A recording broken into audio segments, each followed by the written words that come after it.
Our second reader is a washed-up varsity cross-country skier and storefront theater method actor. His short fiction has appeared in Seeding Meat, This Zine Will Change Your Life, Metazen, Chicago Literati, and Literary Orphans. He's the co-founder of Zizabachi Papers, a literary journal dedicated to the novella, and a regular contributor of short stories and essays at the site Drinkers with Writing Problems. You can find him on Twitter as @TheIglooOven or at theotherauthorjeffphillips.com. I know how that is. There's another Eden Robbins. Oh my God. Anyway, please welcome Jeff Phillips.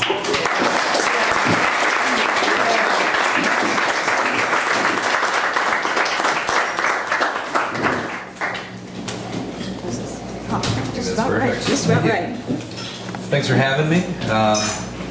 Just so you're not all awkwardly wondering why I have this shiner looking thing. It's I don't have a cool badass bard fight story. I wish. It's a infected sty, which I didn't even know existed. So I learned something new today.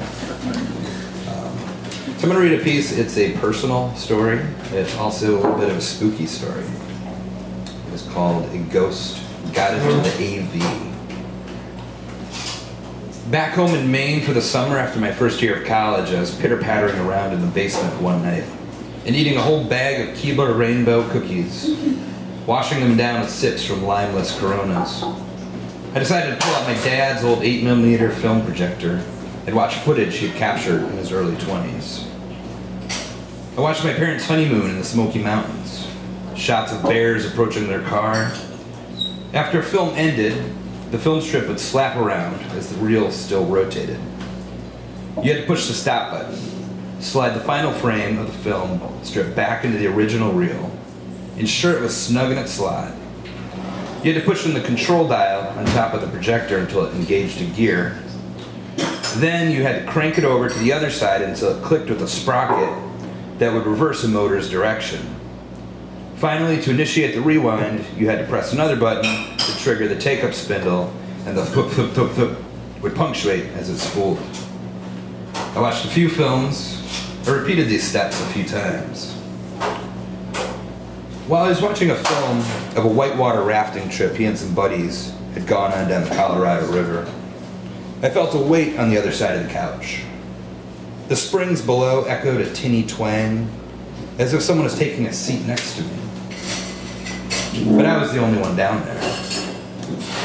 I thought maybe the couch was just shoddy, not handling my own weight very well. The film reached the end. There was a brief rat-tat-tat-tat as the film strip went around and around.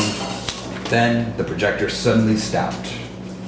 Seconds later, it started rewinding on its own before I could reach up and repeat the rigorous process of click, crank, click, click.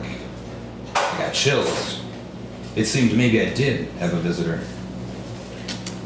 In August of the summer prior, my dad died from adenocarcinoma, an aggressive form of cancer that originated in his pleural cavity and quickly spread into his spine.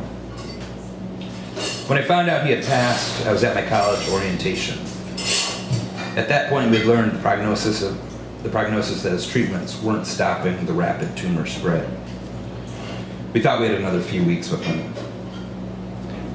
I had arrived in Chicago the evening before orientation, lurked around the dorms, made a few friends, and had a good time. I was feeling relaxed and excited for the future. The next morning, I awoke feeling sick to my stomach. Breakfast was provided, but I couldn't eat it. I thought maybe I was just nervous. Then one of the advisors came into the breakfast room, and asked if there was a Jeff Phillips present. And when I identified myself, she requested that I come with her. I followed her into the other room. I was thinking I must have screwed up some paperwork. And she introduced me to a man named Mark, one of my dad's childhood friends. I'd heard stories of him. His nickname was Frog growing up. Nickname he hated, and I didn't dare resurrect it.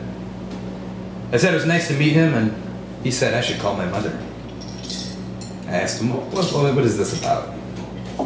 He said I should hear from my mom. I then knew what it was about.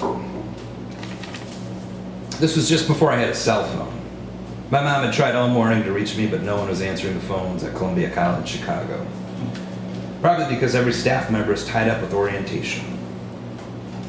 So she reached out to an old friend of my dad's that lived in the South Loop just a few blocks away and asked him to help by delivering news that there was news.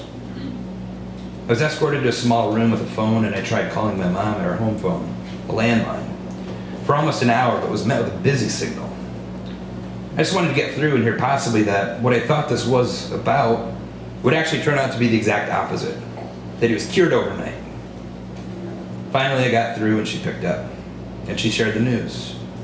Dad died. My nausea that morning then made sense. My gut knew it had happened before Mark showed up. My brain wanted to delay that crushing revelation. His departure left a palpable void. My dad is a family man. He was there at all of my brother's baseball games, cross-country ski meets, school plays, any activity we picked up for a bit, and for however long we stuck with it. A big lover of music, he'd introduce us to a variety of oldies and mixtapes he'd make for us to listen to on car rides around town or for extended road trips.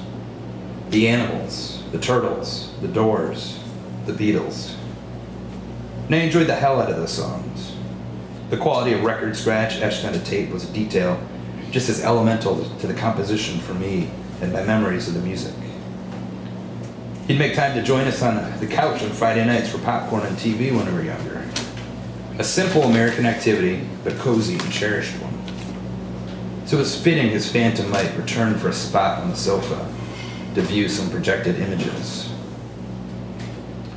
As I grew to be a teenager, the family couch nights dwindled in number. My dad and I still got along, but there's some distance. As high school progressed, I became more interested in things like beer and weed.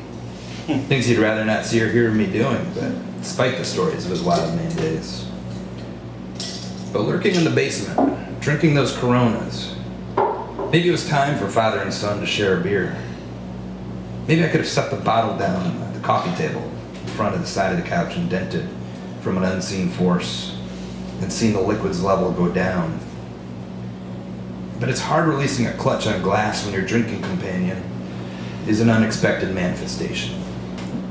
Passing it down to share a swig is a nice afterthought, but not an easy instinct, when only a year later you're still adjusting to the absence.